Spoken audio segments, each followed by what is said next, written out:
한국이 그렇게 대단한 나라입니까? 저는 솔직히 한국이 어디에 붙어 있는 나라인지도 몰랐다고요. 인터넷 댓글을 보면 한국인들이 아주 우크라이나를 욕하고 난리도 아닙니다. 고통받는 나라를 욕하고 눈물 나게 하다니 그러다가 언젠가 한국은 피눈물을 쏟을 겁니다. 여기 우크라이나 한 대학에서 어느 여학생이 화가 잔뜩 나서 한국에 대한 원망을 쏟아내고 있습니다. 그런데 강의 중 교수의 어떤 이야기를 듣고 이 여학생은 꿀먹은 벙어리가 되어 할 말을 잃고 말았다고 하는데요. 그녀가 생각지도 못한 우크라이나의 충격적인 과거 행보가 있었다고 합니다. 도대체 교수님은 무슨 이야기를 했던 것일까요? 현재 해외 커뮤니티에서 화제가 되고 있는 해당 글을 빠르게 번역해 알려드립니다. 저는 우크라이나 키이우 대학 국제관계학 교수 빅토르입니다. 다소 특이한 점이 있다면 저는 러시아계 우크라이나인이라는 점인데요.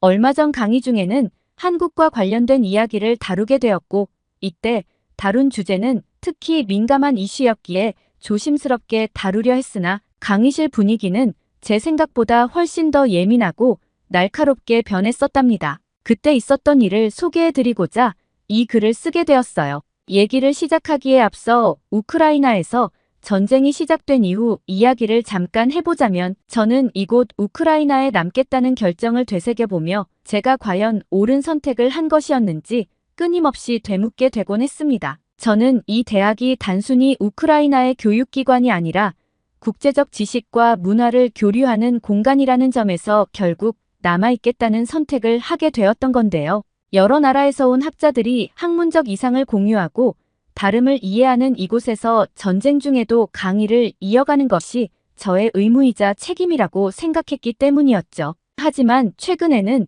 제 이상이 이곳에서 얼마나 무력해질 수 있는지 매일 깨닫고 있었어요. 강의실에 들어설 때마다 느껴지는 차가운 시선, 특히 우크라이나 학생들의 눈빛에는 항상 날카로움과 분노가 서려 있었습니다. 전쟁 이전에는 제 수업에서 활발하게 질문하고 토론하던 학생들이 이제는 제 말을 의심의 눈초리로 바라보는 게 아니겠어요? 학생들은 자신들의 고통을 일종의 이해관계로 바라보는 것에 깊은 반감을 가지고 있었습니다. 특히 그 중에서도 우크라이나 출신의 안나는 매 강의마다 저를 예리하게 관찰하며 제 말 속에 숨어 있을지 모르는 러시아 편향을 찾으려는 듯 했죠. 아마도 제가 러시아계라는 게 그 이유였겠죠. 안나는 전쟁이 일어나기 전에는 저의 학문적 열의를 존중해주던 뛰어난 학생이었지만 전쟁이 시작된 후 그녀의 시선은 갑자기 차갑고 적대적으로 변했습니다. 그리고 그녀는 한국에 관한 이야기가 나오면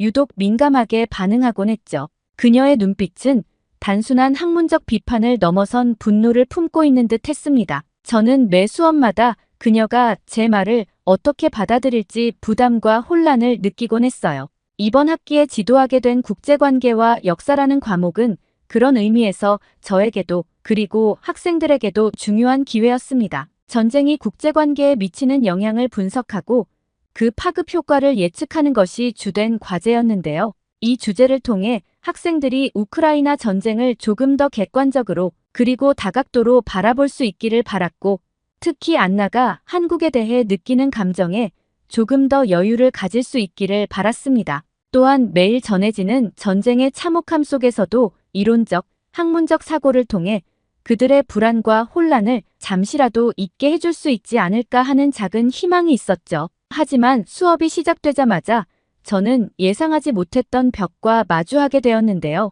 학생들은 전쟁을 학문적 분석의 대상이 아닌 현실의 고통으로 느끼며 제 수업에서의 모든 발언과 질문에 과도하게 반응하며 저를 점점 더 멀리하고 있었던 거죠. 그날도 저는 강의 준비를 마치고 학생들을 둘러보았습니다. 몇몇 학생들은 노트를 열어놓고 있었고 다른 몇몇은 피곤한 얼굴로 고개를 숙이고 있었죠. 하지만 맨 앞줄 눈빛이 불타오르는 학생 하나가 저를 지그시 바라보고 있었습니다. 안나였죠. 강의실 안은 묘한 긴장감으로 가득 차 있었습니다. 흐린 날씨 탓인지 창밖으로 보이는 회색 하늘이 분위기를 더 무겁게 만들었죠. 오늘 강의 주제는 국제관계와 역사적 배경의 중요성이었어요. 저는 국제정치의 복잡성을 설명하기 위해 여러 사례를 들며 강의를 시작했죠. 전쟁을 바라보는 다양한 관점과 역사적 맥락을 제시하면서 저는 중립적이고 논리적인 접근을 시도하려 했습니다. 그러나 안나는 강의가 시작된 지 얼마 지나지 않아 날카로운 목소리로 저를 가로막았죠. 우크라이나 전쟁을 바라보는 국제사회의 시각에는 엄청난 이중잣대가 존재합니다. 특히 한국과 같은 나라들이 중립을 내세우며 우리를 외면하는 현실이 그렇습니다. 한국은 자신들이 처한 외교적 이해관계와 신중함을 강조하지만 그 결과로 우리는 외롭고 고립된 채로 목숨을 걸어야 합니다. 중립이 곧 방관이라는 사실을 깨닫지 못하는 나라들에 대한 실망감이 큽니다. 교수님, 한국은 도대체 왜 그렇게 소극적인 겁니까? 솔직히 너무하다는 생각이 듭니다. 안나는 날선 눈빛으로 저를 바라보며 말했어요. 우크라이나가 이렇게나 힘든 상황인데도 불구하고 왜 무기 지원을 거부하는 건가요? 저는 안나의 질문에 잠시 침묵을 유지했습니다. 마음속 깊은 곳에서 그 질문에 대한 답을 준비하고 있었지만 그녀의 감정이 더해진 목소리는 저를 압박하고 있었죠. 저는 천천히 숨을 내쉬며 대답을 시작했습니다. 안나,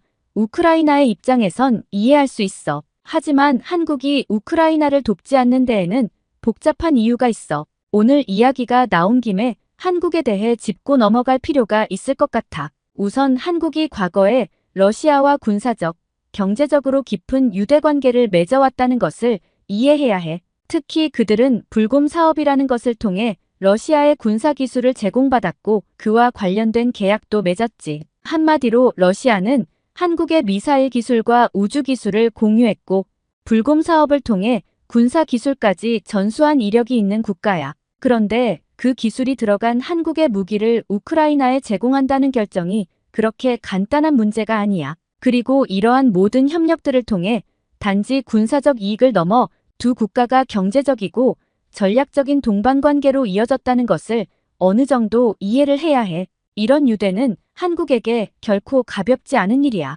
이 점을 이해해주지 않고 계속해서 일방적인 요구만 한다면 자칫 때를 쓰는 것처럼 비춰질 수도 있어. 그렇게 되면 오히려 역효과가 날 수도 있겠지. 도와주고 싶은 마음이 들다가도 사라지게 만들 수 있다는 말이야. 안나는 저의 설명을 들으면서도 쉽게 이해할 수 없는 듯한 표정을 지었습니다. 그녀는 몸을 앞으로 기울이며 날카롭게 반문했어요. 그래서요? 과거의 일이 지금 전쟁 중인 나라의 생존과 어떻게 비교될 수 있죠? 저희는 지금 매일같이 죽음을 맞닥뜨리고 있어요. 전쟁을 직접 경험해 보지도 않은 한국이 단순히 러시아와의 과거 관계 때문에 우리를 외면하는 건 이해하기 어려워요. 아, 참 아니다. 생각해보니 한국은 전쟁을 직접 경험해 본 적이 있네요. 대신 그때 엄청 많은 국가들의 도움을 얻은 나라죠. 그런데 그렇게 다른 나라의 목숨과 피로 살아난 나라가 이제는 그 입을 싹 닫고 어려움에 처한 나라나 후진국을 무시하며 배은망덕한 태도를 보이고 있어요. 저는 안나의 반박에 잠시 당황했지만 곧 차분한 어조로 답했습니다. 좋아, 그럼 우선 우크라이나 얘기부터 해보자. 우크라이나는 과거 한국과의 관계에 있어 신뢰를 쌓았다고 볼 수는 없어. 우크라이나는 사실 한국보다는 일본과 더 가까운 관계를 유지해왔어. 일본과의 협력을 이어오며 독도를 분쟁 지역으로 표시한 지도도 있었고 야스쿠니 신사를 방문한 일부 인사의 행보는 한국인들에게 큰 반감을 샀지. 우리가 생각하기에는 별것 아니라고 생각할 수 있을지 몰라도 한국의 입장에선 이런 행동들을 이해하기 힘들어. 안나는 한숨을 내쉬며 팔짱을 끼며 말했습니다. 하지만 교수님, 그게 과연 지금 우리가 전쟁을 겪는 것과 비슷한 정도의 중요한 문제인가요? 그저 과거의 일 때문에 한국이 우리의 도움 요청을 외면하는 건 너무 차갑다고 생각해요. 그냥 도와주기 싫어서 핑계대는 거 아닌가요? 저는 안나의 눈빛에서 묘한 냉소와 함께 단호한 의지를 읽을 수 있었습니다. 그녀의 눈빛에는 우크라이나가 겪는 전쟁의 고통과 한국이 고통받는 나라를 외면하는 것에 대한 실망감이 잔뜩 담겨 있었죠. 그리고 안나가 이렇게 강하게 주장하자 다른 학생들도 하나둘 그녀의 의견에 동조하며 강의실에 우르르 여론이 형성되는 듯 했어요. 그러나 저는 쉽게 그녀의 감정을 받아들일 수는 없었어요. 저는 다시 한번 침착하게 설명했습니다. 안나, 우크라이나가 처한 상황을 나도 이해해. 하지만 한국 입장에서 과거는 지워질 수 없는 것이야. 한국은 우크라이나의 행보를 단순히 지나칠 수 없어. 또 아까 안나가 한국이 전쟁 경험이 있다고 했는데 우크라이나는 과거 소련 연방 소속이었고 한국 전쟁 당시 소련 소속으로 참전해 한국에 큰 피해를 준 게 사실이야. 그런데 여기서 우크라이나가 한국 전쟁 이야기를 꺼내는 게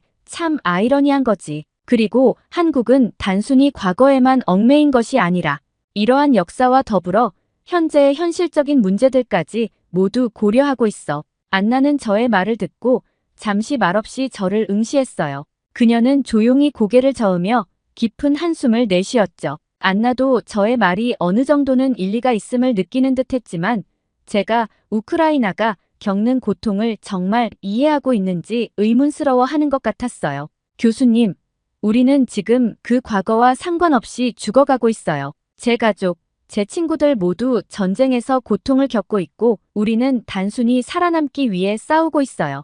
교수님은 지금 우크라이나의 입장은 하나도 생각해주지 않는 것 같아요. 한국이 그 모든 것을 무시하고 우리를 외면한다면 그것이 정말 인류의 적으로 옳은 것이라고 생각하시는 거예요? 그녀의 목소리는 떨리기 시작했죠. 저는 안나의 절박한 목소리에 잠시 망설였어요. 저는 우크라이나가 겪고 있는 끔찍한 현실을 이해하면서도 한국이 처한 정치적 입장과 역사적 배경을 쉽게 무시할 수는 없다는 입장을 가지고 있었습니다. 저의 마음속에서는 안타까움과 책임감이 뒤섞여 불편한 감정이 일고 있었죠. 안나, 너의 절박함을 이해하려고 노력하고 있어. 하지만 전쟁은 단순히 한 나라가 쉽게 결정할 수 있는 문제가 아니야. 한국 역시 내외적으로 많은 고민이 있어. 한국 내부에서도 전쟁에 개입하는 것에 대한 반대 의견이 강하게 제기되고 있지. 한국은 러시아와의 오랜 관계뿐만 아니라 여러 정치적 상황 때문에 쉽게 결정할 수 없는 입장에 놓여 있어. 아마 내가 잘 모를 두 가지 부분이 있을 텐데 이에 대해 설명해 보려 해. 우선 첫 번째는 우크라이나가 과거 북한의 핵 개발에 중요한 기술을 제공한 일과 관련이 있어. 우크라이나는 구소련의 해체 이후 소련 시절 개발된 다양한 기술 자산을 보유하게 되었지. 그 중에는 미사일 및 로켓 기술을 비롯한 방위산업 기술이 포함되어 있었어. 특히 우크라이나에서 북한으로 미사일 엔진 기술이 유출되었다는 의혹이 여러 차례 제기된 적이 있어. 대표적인 예로 북한이 보유하고 있는 중거리 탄도미사일에 사용된 RD-250 엔진이 있지. 이 엔진은 원래 소련이 개발한 기술로 우크라이나의 유즈맛이라는 항공우주기업이 과거 생산을 담당했어. 그런데 이 엔진 기술이 북한에 넘어갔다는 주장이 여러 군데서 나왔어. 정황상 거의 확실하다고 봐도 돼. 실제로 반박하기 어려운 증거들이 워낙 많았거든. 아무튼 그 때문에 북한은 미사일 개발 속도를 단축할 수 있었고 이로 인해 우크라이나가 북한의 핵과 미사일 개발을 크게 도운 셈이 됐다고도 볼 수 있어. 안나는 제 말을 조용히 들었지만 눈빛에는 여전히 의구심이 서려 있었죠. 저는 차분히 설명을 계속 이어갔습니다. 물론 우크라이나 정부는 이런 기술 유출이 공식적인 경로로 이루어진 게 아니라고 주장했어. 실제로 당시 기술이 북한으로 유입된 과정에 대해 정확한 정황은 알려지지 않았지. 그러나 많은 분석가들은 구소련 해체 후 우크라이나의 경제난으로 인해 기술 인력이 흩어지면서 북한으로 기술이 넘어갔을 가능성을 지적했어. 특히 우크라이나의 엔지니어나 과학자들이 생계를 위해 해외로 빠져나갔고 일부가 북한이나 이란 등으로 기술을 유출한 것 아니냐는 의심이 많았지. 일단 첫 번째는 이거야. 이러한 과거의 일이 한국에게는 중요한 외교적 요인으로 작용했을지도 몰라. 한국 입장에서는 북한의 미사일 개발에 우크라이나의 기술이 일부라도 관여된 사실을 쉽게 무시하기 어려울 거야. 그들이 선뜻 우크라이나를 돕지 못하는 데는 이런 배경이 깔려 있을 수 있다는 거지. 저는 말을 멈추고 안나를 바라봤습니다. 안나는 여전히 의구심에 찬 눈빛이었지만 제 말을 조금이라도 이해하려는 듯 조용히 듣고 있었어요. 그 다음은 두 번째야. 제가 조심스럽게 말을 이어갔습니다. 두 번째는 우크라이나가 과거 중국의 군사력 증강에 큰 기여를 한 사례와 관련이 있어. 이것도 아마 잘 몰랐을 거야. 그리고 이 역시 한국이 우크라이나에 대해 복잡한 감정을 가지게 만드는 요인 중 하나일지도 몰라. 안나는 여전히 눈빛에 의문을 담은 채 제 설명을 기다리고 있었습니다. 강의실에 있는 다른 학생들도 마치 처음 듣는 이야기를 접하듯 집중한 채 저를 바라보았죠. 이는 1990년대 후반으로 거슬러 올라가야 해. 제가 설명을 이어갔습니다. 당시 우크라이나는 소련이 해체되면서 막대한 기술 자산과 군사 장비를 물려받았는데 그중에 항공모함도 포함되어 있었어. 소련 시절 우크라이나에서 건조되던 항공모함 바리아그가 바로 그것이었지. 바리아그는 소련이 개발한 항공모함으로 완전히 건조되지 않은 상태로 우크라이나에 남아 있었어. 그런데 당시 경제난에 시달리던 우크라이나는 이를 유지할 자금이 부족했고 결국 매각을 결정하게 됐지. 그리고 1998년 중국이 이 바리아그를 구매했어. 처음에는 이 항공모함을 마카오에 있는 해상 카지노로 사용할 계획이라는 명목으로 계약이 이루어졌어. 중국의 한 민간 기업이 우크라이나로부터 구매한 후 마카오로 이동시킨다는 이야기가 있었지만 사실상 중국 정부는 이 항공모함을 통해 항공모함 건조와 운영 기술을 확보하려고 했던 거야. 실제로 항공모함이 중국에 도착하자마자 중국은 개조 작업에 들어갔어. 이때 우크라이나는 완전한 항공모함 설계도와 여러 기술 자료까지 중국에 넘겨줬고 중국은 이 자료를 기반으로 항공모함 구조와 시스템을 이해하고 이후 운영에 필요한 핵심 지식을 습득해 나갈 수 있었지. 또한 우크라이나는 비밀리에 중국 전투기 조종사와 기술 요원들을 우크라이나 해군 기지에 파견해 항공모함 운용에 필요한 기술을 전수시켜주기도 했어. 그때 중국 해군 항공대 조종사들은 크림반도에 있는 비행기지에서 구소련의 함재기 조종사들이 받았던 것과 동일한 기술을 전수받았지. 이를 통해 중국은 우크라이나로부터 기술을 모조리 흡수했고 그렇게 중국은 바리아그를 자국으로 가져와 연구하고 개조를 거쳐 결국 2012년에 랴오닝이라는 이름의 항공모함으로 정식 취역시켰어. 안나는 처음 듣는 이야기라는 듯 놀란 표정을 지었습니다. 저는 안나의 표정을 보며 말을 계속 이어갔어요. 이 과정을 통해 중국은 항공모함 운영에 필요한 기술과 경험을 축적할 수 있었고 이후 중국은 이 기술을 바탕으로 두 번째 항공모함 산둥을 독자적으로 설계하고 건조하게 돼 결국 중국은 우크라이나의 바리아그를 통해 얻은 기술과 경험을 기반으로 해군력 강화에 박차를 가할 수 있었고 이는 우크라이나의 기술적 자산이 중국의 군사력 확장에 기여한 대표적인 사례로 평가되며 중국이 자국 내에서 항공모함을 추가로 건조하게 하는데 우크라이나가 큰 기여를 한 사례로 역사에 남게 된 것이지. 안나는 제 설명을 듣고 잠시 생각에 잠긴 듯 했습니다. 그녀의 얼굴에는 혼란스러운 감정이 엿보였죠. 즉 우크라이나는 바리아그를 매각하고 기술도 모조리 넘겨주면서 소련 시절의 항공모함 기술이 중국에 전부 흘러가도록 한 셈이야. 중국은 이를 발판 삼아 지금은 독자적인 항공모함 건조 능력을 갖추게 되었고 이로 인해 주변국들이 군사적 긴장감을 크게 느끼게 됐어. 한국도 예외는 아니야. 한국에게 중국은 가까운 해역에서 점차 영향력을 키우고 있는 강력한 군사적 경쟁국이자 잠재적 위협국이고 중국의 해군력 증강, 특히 항공모함 전력 확장은 동북아시아와 서태평양에서 한국의 안보에 직접적으로 영향을 미치고 있고 한국과 중국은 해양에서의 군사적 이해관계가 상충할 가능성이 크거든. 남중국해와 동중국해에서의 중국 군사력 증강은 한국과 주변국들 모두에게 잠재적인 위협으로 간주되고 있다 보니 한국이 우크라이나를 바라보는 시각에도 이러한 부분들이 영향을 미쳤을 가능성이 높지. 많은 전문가들은 당시 우크라이나와의 협력이 없었다면 현재 중국의 항공모함 개발이 이처럼 비약적으로 발전할 수 없었을 것이라고 입을 모아. 사실 과거를 돌아보면 우크라이나가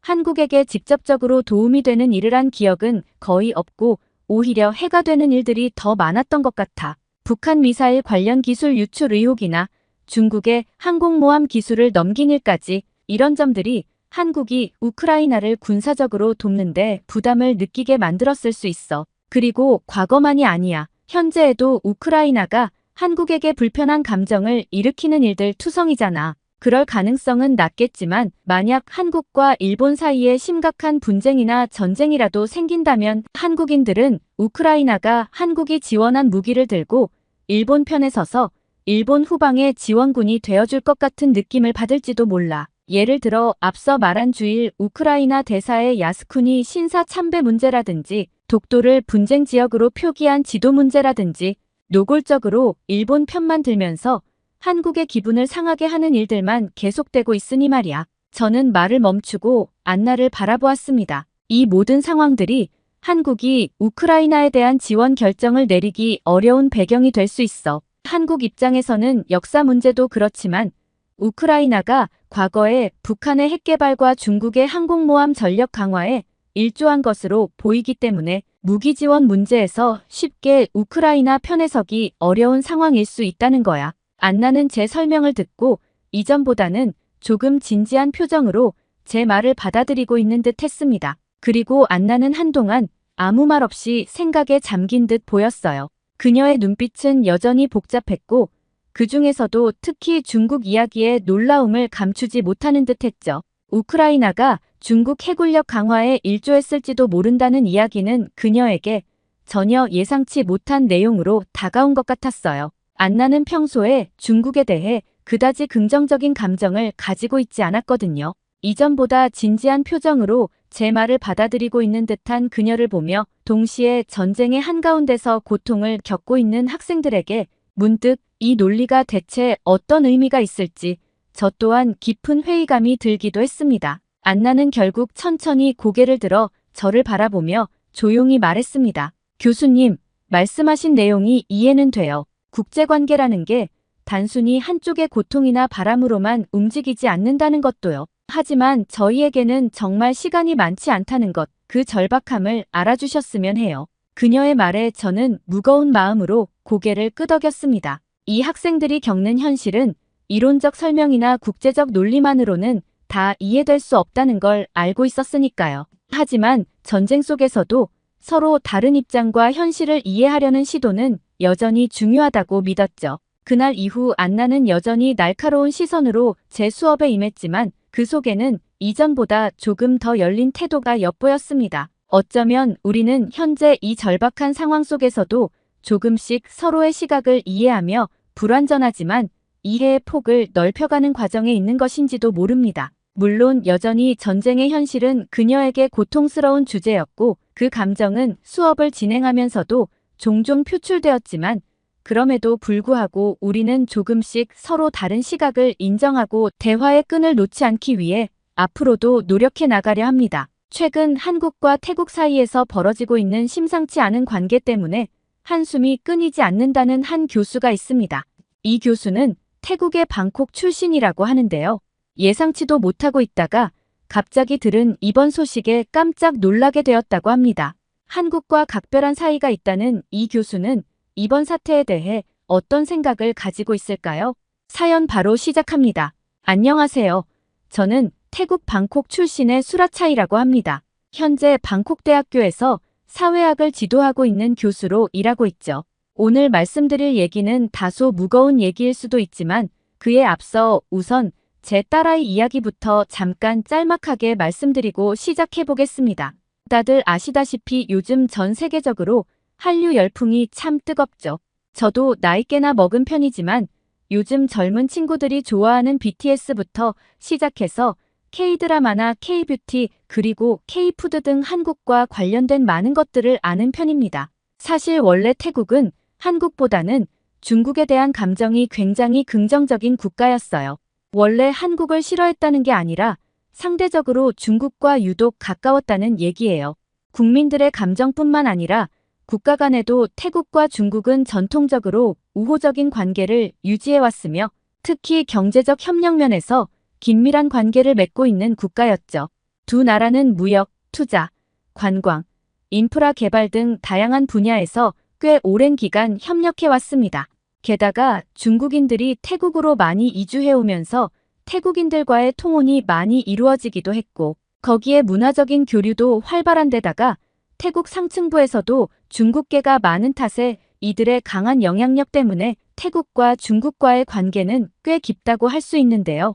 그런데 2010년대 중반 이후 중국의 구매력이 급격히 상승하면서 경제적으로도 이전에 비해 중국과의 교역이 훨씬 더 활발해지고 태국으로 오는 중국인 관광객 비중도 대폭 증가하기 시작하였는데 이에 따라 양국 간 교류가 급격히 많아지면서 갈등이 점차 생겨나기 시작하더니 최근에는 중국을 싫어하는 사람들도 꽤 많이 보이는 모습으로 바뀐 분위기이기도 합니다.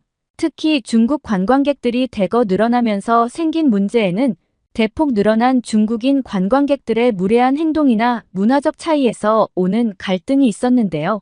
예를 들어 공공장소에서의 중국인들의 소란스러운 행동이나 쓰레기를 함부로 버리는 등의 행동으로 중국인 관광객들에 대한 불만이 크게 늘었죠. 그 수가 적을 때는 어느 정도 참을 수준이었다면 수가 대폭 증가해버리니 이제 그 한계치를 넘어서 버린 거예요.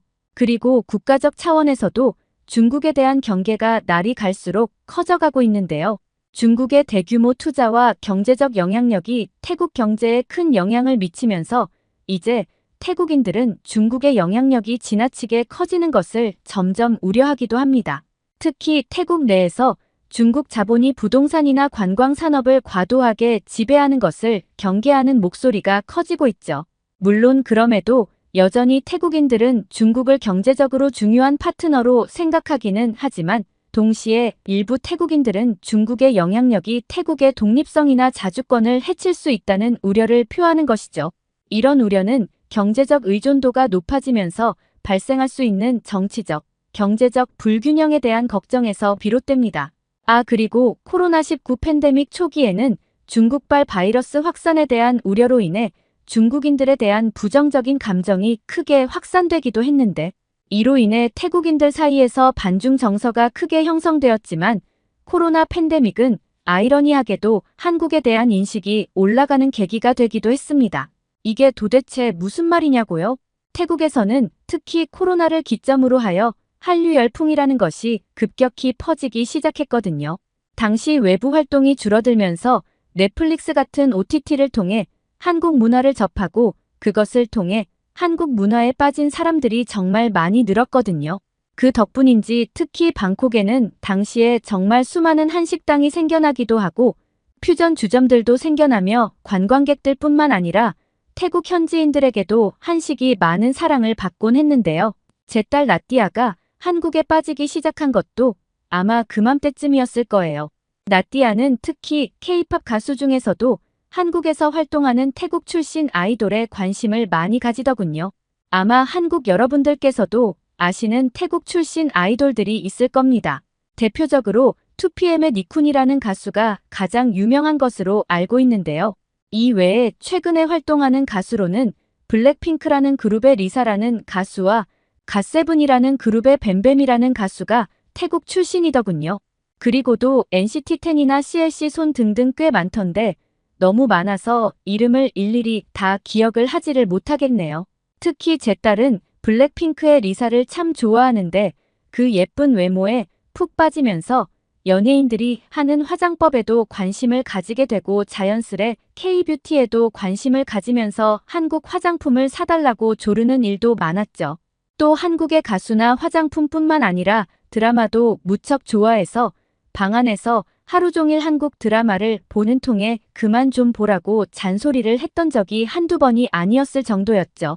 그리고 제 친동생은 이맘때 방콕에서 식당을 열어 현재까지도 운영하고 있는데 한국인 관광객들 칭찬이 자자했는데요. 이 얘기도 간략히 해야 할 것 같아요. 제 동생은 특히 한국인들을 중국인들과 비교하며 그렇게 칭찬을 하더라고요. 사실 한국인과 중국인은 겉보기에는 생김새도 비슷하고 지리적으로도 가까워서 겪어보지 않으면 비슷할 거라 생각하기가 쉬운데 막상 겪어보면 그렇게 차이가 난다고 하더군요. 중국인 관광객들은 식당에 들어오자마자 시끄럽고 무례한 태도를 보이면서 메뉴를 주문하고 특히 식사 중에도 마치 고성을 지르듯이 대화하며 다른 손님들에게 불편을 끼치면서 소란을 피우는 경우가 많다고 하더군요. 그리고 뭐 음식이 무조건 다 입에 맞을 순 없으니 경우에 따라 음식 맛이 마음에 안 들 수도 있어요. 그런데 그렇다고 해서 직원을 불러 세워놓고 대놓고 직설적으로 면박을 주거나 심지어 욕설을 하는 경우도 있다고 하더라고요. 또 무언가 요청할 때도 부탁조가 아니라 큰 소리로 명령하거나 지시하듯이 직원들에게 시킨다고 하더군요. 식사가 끝난 후에도 테이블 위는 음식 찌꺼기와 쓰레기로 어지럽혀져 있는 것은 덤이었고요. 정말 얘기를 듣고 있자니 너무하다 싶더군요.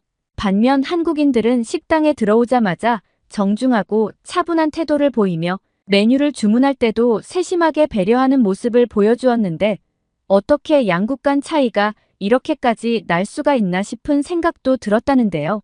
식사 중에는 비교적 조용하게 대화를 나누며 음식에 대한 관심과 존중을 표해 주었다며 그러한 한국인들의 배려에 제 동생은 큰 감동을 느낀 적이 한두 번이 아니라고 했습니다. 게다가 한국인들은 식사 후에도 테이블을 최대한 깔끔히 정리하고 나갈 때까지도 직원들에게 감사의 인사를 전하며 가게를 떠난다고 하더라고요. 이러한 모습은 제 동생에게도 큰 만족과 긍정적인 에너지를 안겨주었고 동생이 식당 운영을 더욱 즐겁고 보람차게 할 수 있는 원동력이 되었다며 참 고마움을 느꼈다고 하더군요. 동생에게 그러한 이야기를 들을 때면 저는 제 딸이 좋아하는 한국이라는 나라의 국민들이 그렇게 모범적이고 올바른 행동을 한다는 게 기분이 정말 좋더군요. 만약 제 딸이 좋아하는 나라가 중국처럼 무례하게 구는 나라였으면 뭔가 좋아하지 말라고 뜯어 말리고 싶었을 텐데 말이죠. 하여간 이렇게 제 딸도 그렇고 제 동생도 그렇고 많은 태국인들이 한류 열풍에 빠져 한국에 대한 우호적인 감정을 느끼던 차에 최근 들어 제 마음을 굉장히 복잡하게 하는 일이 생기고 말았습니다. 솔직히 저는 처음에는 생각도 하지 못하고 있었어요. 그저 아무 생각 없이 인터넷을 둘러보는데 갑자기 태국 내에서 한국 물건 절대 안 쓰겠다. K-팝 절대 안 듣겠다. 한국 여행 절대 안 가겠다 등의 한국 보이콧 운동이 SNS를 통해 급속도로 퍼지는 게 보여지는 게 아니겠어요? 그리고 이러한 보이콧 운동에 밴 코리아라는 해시태그를 붙여놓고 다들 퍼나르고 있는 모습이더군요.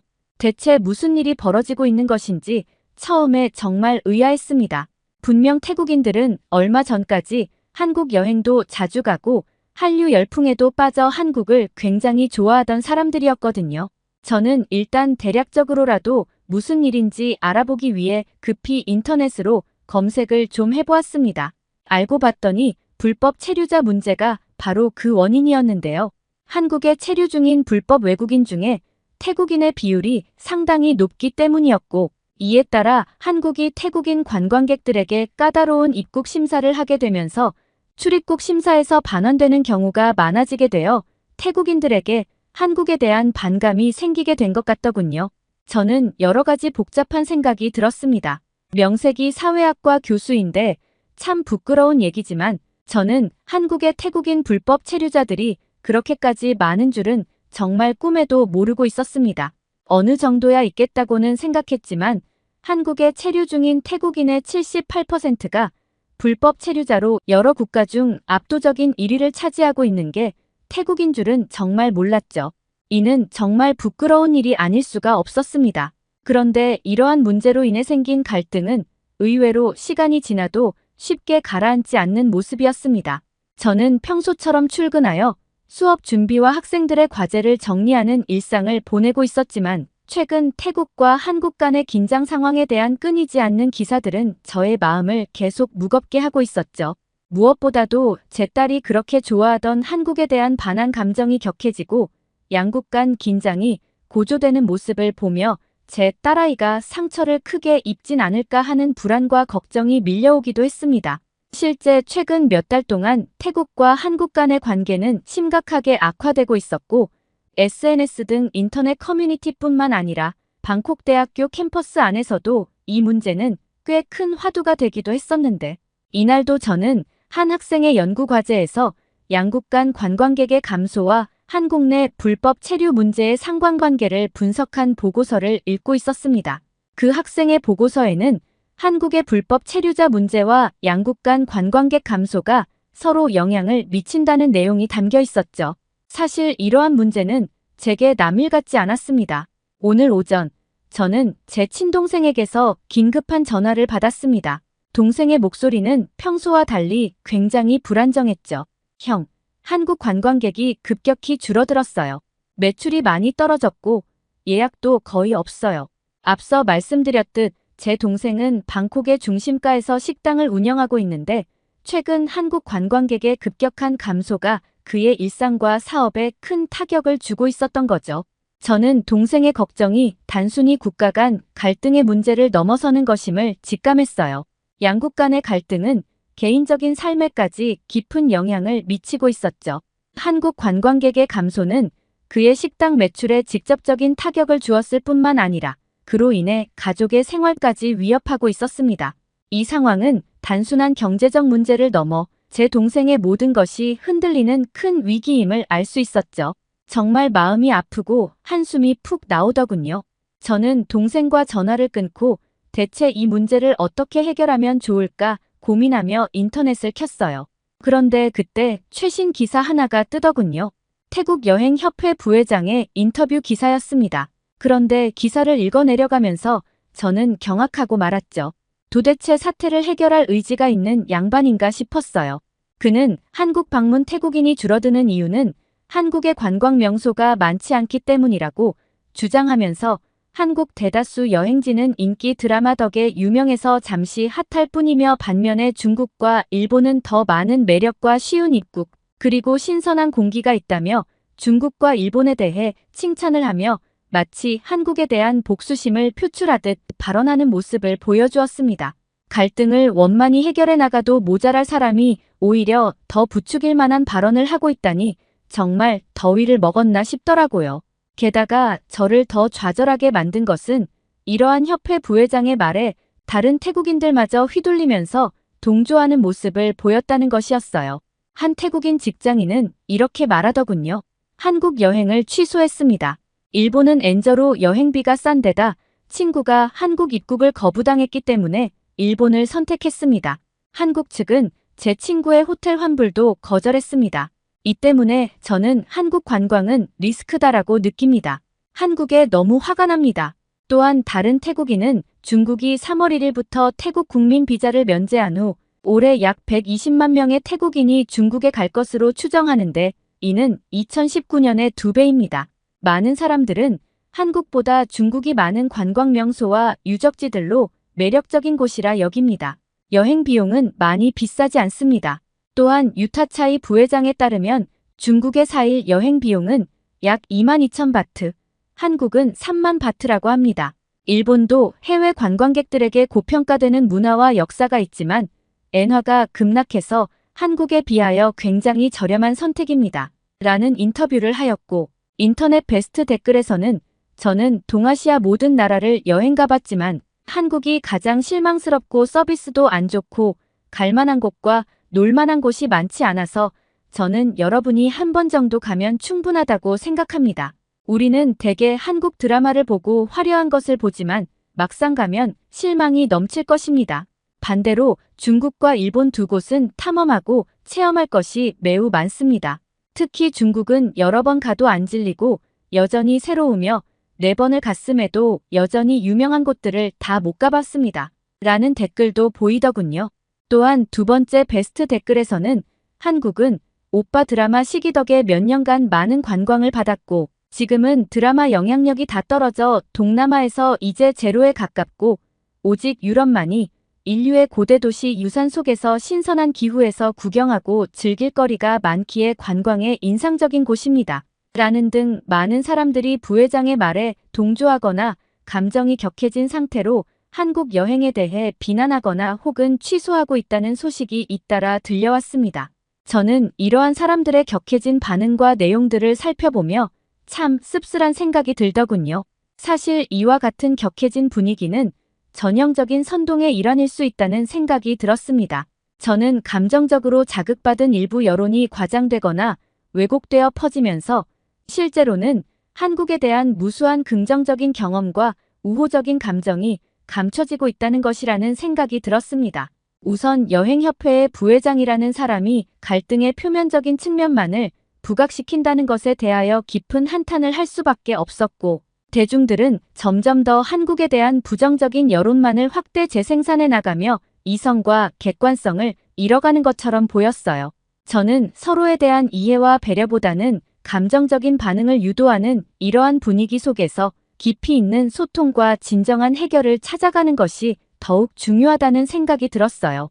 실제 논란의 시작은 태국 일간지 방콕포스트가 한국 여행을 갔다가 입국을 거절당한 태국인 관광객의 이야기를 전하면서부터였습니다. 당시 신문은 태국인 가운데 부유층이나 학자들도 한국에서 입국을 거절당했다며 X 등 SNS에서 가장 인기 있는 해시태그가 한국 여행 금지였다고 전했는데요. 그러면서 한국인이 태국인을 인종차별한다는 주장도 그대로 전했습니다. 즉, 최초 언론 보도에서부터 문제가 좀 있었어요. 그런데 실제 상황을 파고 들어가 보면 불법 체류 문제는 물론이고 그보다 더 심각한 문제들도 존재하고 있었습니다. 태국인들은 한국에서 마약 유통이나 불법 성매매 행위를 일삼고 있었는데 왜 입국을 거절당하는지에 대한 이러한 이유를 보도에 포함한 기사는 찾아보기가 힘들었죠. 심지어 이러한 강력 범죄 문제는커녕 불법 체류에 대한 문제조차도 기사에 언급하지를 않았어요. 그러니 태국 대중들은 이유 없이 인종차별을 당한다고 선동을 당하고 반한 감정이 생기는 악순환이 벌어질 수밖에 없었죠. 사실 한국 측에서는 이러한 현실 속에서 입국 심사를 까다롭게 하는 것 외에는 달리 방도가 없었던 건데 말이죠.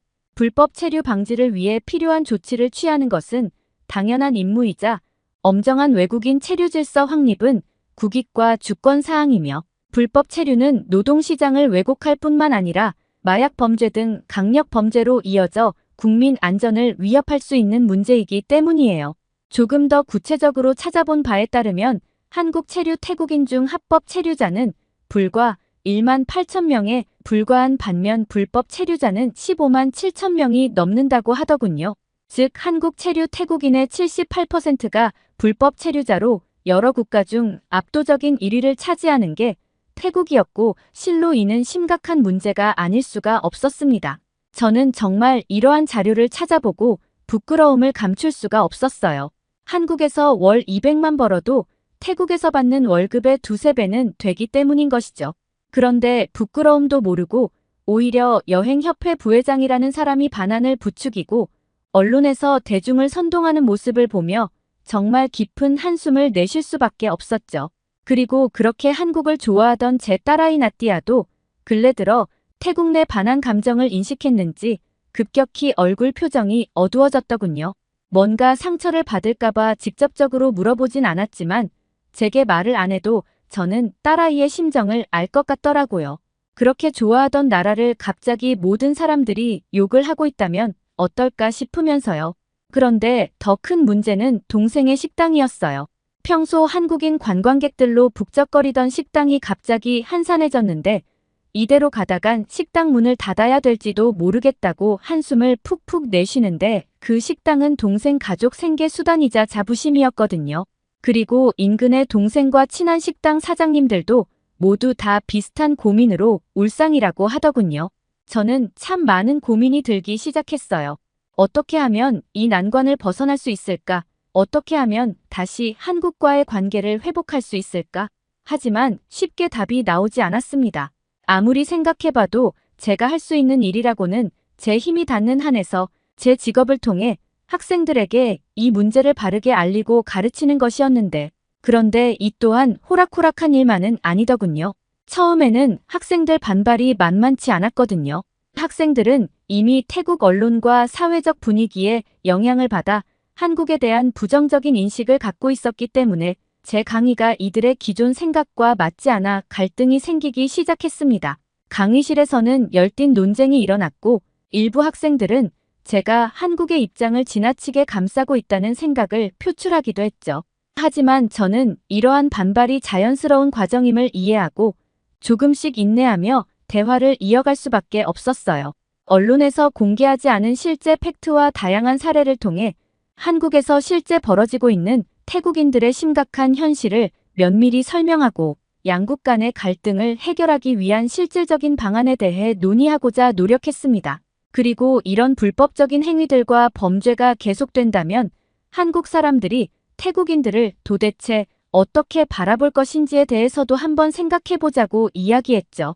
그런데 도리어 적반하장식으로 우리가 한국을 욕하기까지 한다면 우리 얼굴에 우리가 침을 뱉는 행위가 아닌 것인가 잘 생각해보자고 말했습니다. 입장을 바꿔서 생각해보자고 말이죠. 또한 우리는 그저 땡깡을 부리는 어린 아이들이 아니라 수준 높은 대학 교육을 받는 대학생들이며 그러기 위하여 이렇게 방콕 대학교에 입학하여 이 자리에 앉아 있는 것이 아니냐며 학생들을 꾸준히 설득했고, 그러자 점차 학생들도 제 접근 방식의 타당성을 인정하기 시작하여 갈등을 극복하기 위한 건설적인 대화와 협력의 필요성을 느끼는 듯 하더군요. 이 과정을 통해 학생들은 단순히 갈등의 표면적인 문제를 넘어 보다 깊이 있는 이해와 서로의 입장에서의 관점을 보는 듯 했습니다. 이 작은 변화들이 쌓여 나중에는 더 큰 이해와 화해로 이어지길 바라는 마음으로 저는 지금도 계속해서 노력해 나가고 있습니다. 그리고 이번 사태는 사실 한국 사람들의 잘못이 없는 일입니다. 부디 한국 분들의 마음이 하루빨리 풀리기를 바라며 저 또한 그때까지 태국 내에서 힘닿는 한 열심히 학생들에게 올바른 교육 활동을 하면서 갈등이 사그라들기까지 노력하겠습니다. 그리고 태국에는 여전히 한국을 사랑하는 사람들과 분별 있는 사람들도 많다는 걸 꼭 기억해 주셨으면 좋겠습니다. 오늘 사연은 여기까지입니다. 오늘은 우크라이나의 빅토르 교수님과 안나양, 그리고 태국의 수라차이 교수님 사연 들어보았는데요. 오늘 사연 어떠셨나요? 사연을 재밌게 들으셨다면 구독과 알림 설정 눌러주시면 감사드리겠습니다. 여러분들의 소중한 클릭 한 번이 영상 제작에 큰 힘이 됩니다. 끝까지 시청해주셔서 감사합니다.